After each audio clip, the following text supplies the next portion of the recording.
Hey guys, it's Chad Lyman here in Las Vegas.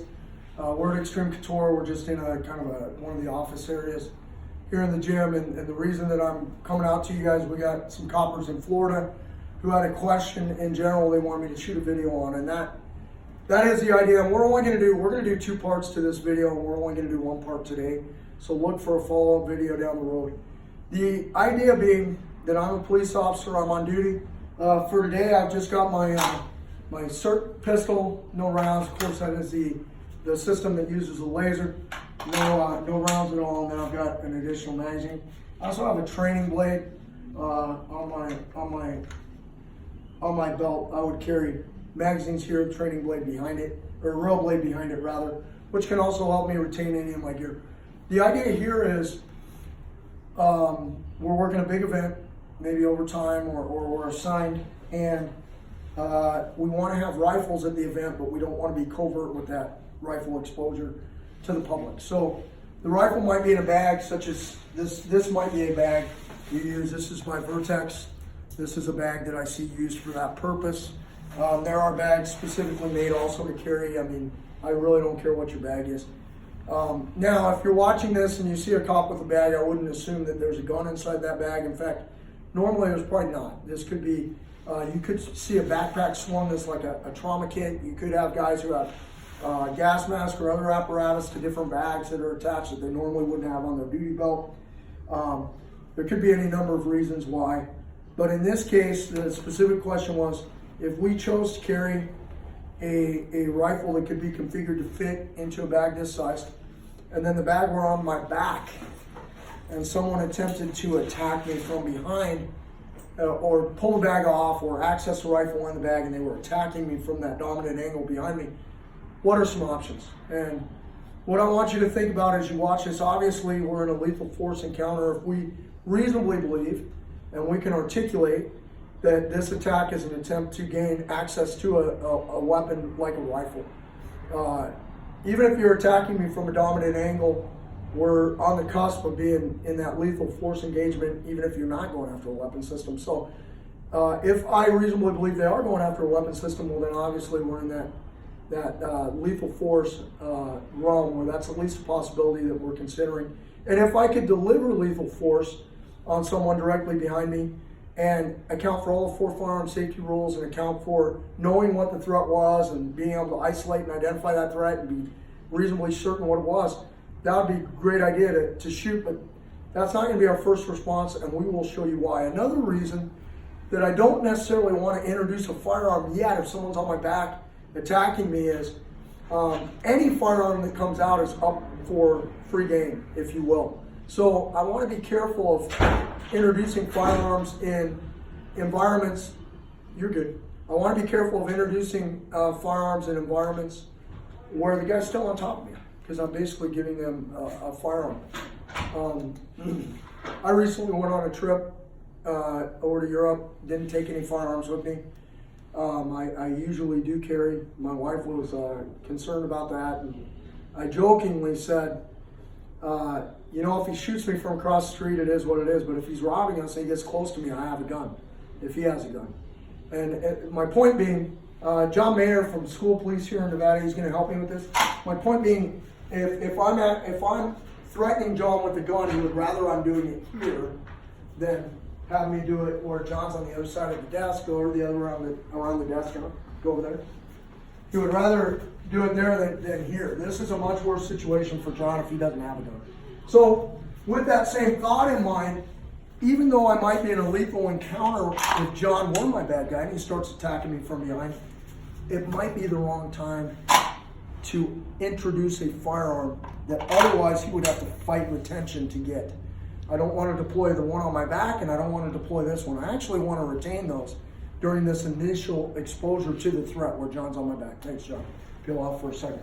So what are my principles? What are my fundamentals? What do I want to do? The first thing in any fight that's close quarters where we're touching each other is if John has a dominant angle, and if he's on my back, he's got the most dominant angle he could have. I got to fix the angle, okay? If John's mobile, our pillars that we work off of. I want to be as mobile as I can be, and I want to limit his mobility. I want to maintain my ability to transition from weapon system to weapon system, offense to defense, engagement, not engaged, disengagement. I want to keep those options open as much as I can for him, and I want to limit his ability to do the exact same thing, my bad guy. I want to maintain the ability at some point to disengage if needed. That doesn't mean I disengage in every encounter, but it's a fundamental principle in my mind. I don't want to get in spots I cannot move or disengage if I needed to. So I want to work to keep mobility despite the attack. I want to limit his mobility if I can. I want to keep my ability to transition. I want to limit his transitions. And I want to develop or create an ability for me to disengage if I need to. And if he disengages, that's great, because then he's giving me space and he's giving me the angle back. And lastly, but not last in just last in naming it, not last in how important it is I got to fix angles. And that's probably one of the most important things. An angle, John, can I use it? Just face the camera. Just face the camera for me. An angle is anytime my hips face John and his hips face away, I've got an angle. This is a dominant angle, where my hips face him and his hips face away and I'm behind him. This is a great angle, okay? This, where I'm beside him but facing opposite, is not an angle. It's not an angle. This is not an angle.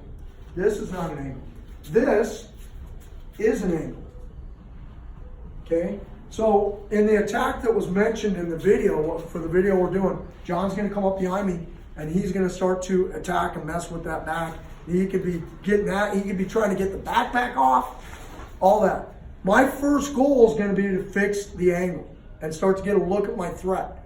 This could be, thanks John for 1 second. This could be a drunk person that was falling. This could be a stupid person. This, worst case scenario, this could be an idiot coworker pulling on your backpack thinking they're funny because they know what's in there. I mean, this could be any number of things, or it could be an attack that's lethal in nature. So John's here, he's starting, and he is my bad guy. I'm starting to get a look. I'm going to start to turn. I want to get this front side foot, my right leg, outside John's hips because I want to go to that angle. I'm already naturally starting to turn and get a look. Remember, even if I had my gun out, it would be eyes. I'm looking as I'm bringing the gun around. I'm not going to just bring it blindly. So I'm turning to get a look at John, and I'm starting to step. And now I don't have an angle, but neither does John. That dominant angle is gone. It's really hard for him to access what might be in my pack. Go ahead and try to unzip the backpack, pull something out. There are some things in there. It's really hard for him to get to it. So as he grabs it, there's no guns in there, but he grabs it. He can even start trying to access the backpack and get into the backpack. So I'm going to start turning immediately. Immediately. Now, out of habit, out of reps, out of years doing this, as I turned on John and I went here, he kept a hold of this, and I got behind this arm, and that gave me an angle and an entanglement. Now from here, I can start to go after my weapon systems from this position. I can also create space from here. Come out, get out, get out, get out, show me your hands, get out on the ground. Start moving to angles, okay? Once I get that space, I can make more, I can make my angles. But my initial thing is he grabs me, is gonna be starting to turn and face him. Now he may follow me, he may not let me do it. Go ahead, John. He may follow me, but I'm just gonna try to get this arm, my right arm, my body side arm to his far hip. Now, he's not on my back. He still has an angle. Look where his hips are, look where my hips are. He's still got an angle. This is bad. This is horrible. So I'm going to take my body side arm and put it behind him. And I'm going to keep this arm in front of me. I don't want this arm running now. If it does run behind me, I'm just going to run behind it. My goal is to get to where he was on me. Now, another thing I can start to use is my environment. Things that are around me. As John comes up, he grabs, boom, I can start to drive him into the wall. Putting pressure here, knees. Drag that arm, strikes. Non-moving. And start to get offline. So, in priority of fundamental priorities here, I've got to identify who he is. Now, if I get an identification, we get here, he's trying to take that off, and his hand goes down to my handgun. This can come out then. Okay? And now I can start going to work here if I needed to. For example, if it comes out a hole like that, that could happen in the fight. That could happen. Snap it down, get it unsheathed, go to work, okay? So I'm here. I feel he is a threat. He goes down to that handgun, he sees it. Okay, I can start fighting to get him off that handgun. Now I know what level of threat he is. Bam! Now I know it's not a coworker. It's not someone messing around. And now I'm into the fight. But everything I'm doing is I'm trying to create angles on John, trying to get some entanglement on arms. I'm breaking posture, structure, base. I'm creating angles just like we do in class on a weekly basis. And I'm not going to allow the angle. Guys, if you're going to shoot a threat, you got to get eyes on. You got to be able to identify it. You got to know what it is. You got to be able to articulate it as a threat. I just don't want to leave them on my back. Anything pop into your head that we're missing, John, or anything else? No, I think you're covering it. Okay. That's kind of what you should do. We're going to do a follow-up to this, though. There's another reason we don't shoot. Is if John grabs me and I'm in a team setting, what do you think my teammates are going to do? They're going to attack this guy, okay? That's another reason I don't start introducing a gun out and firing off rounds with teammates coming into that fight. If we're in a three-man unit and I get ambushed from behind, my buddies are jumping on that right away. I won't even have time. I'm going to be working to get my near side. I'm going to work either direction to get an arm between us, to change our foot placement relative to one another and get an arm behind him. That's my goal. I can drive him into objects. I can drive him over objects to break his base. That can help me do that. Once I get where I can identify, yeah, there's a bad guy, there's a bad threat, whatever, I'm going to work for an angle. Once I get to the angle, if no one's jumped in yet, and it's just me and him, it's all my normal officer safety stuff, all the stuff we teach, C4C, Code 4 concepts, progressive force concepts, all the stuff we teach here at Extreme Couture, where our guys are fighting for these positions all the time. How long have you been training now? 10 years. 10 years. So he's been 10 years, full-time job, as a cop, making time. This department time? No. Oh, it's not. Did the department pay? No. Oh, they didn't. They didn't. Are the guys you're rolling with like cops, all of them? No. No. Oh my goodness. So you're doing this on your own. Well, good on him. He's Train a little, train a lot. Train a little, a lot. Yep. He is an absolute handful. How much you weigh? 145. He's 145 pounds. I'm 190. We roll. He gives me all I want. Okay. If you train a little, a lot on your time, on your dime, these kind of answers are going to become evident. Bad angle, the attack comes. Arm between you and him. Arm behind, fix the angle. Now the angle's equal. Equal means I'm losing. Create an angle. Weapon systems can start to become part of that encounter at that point.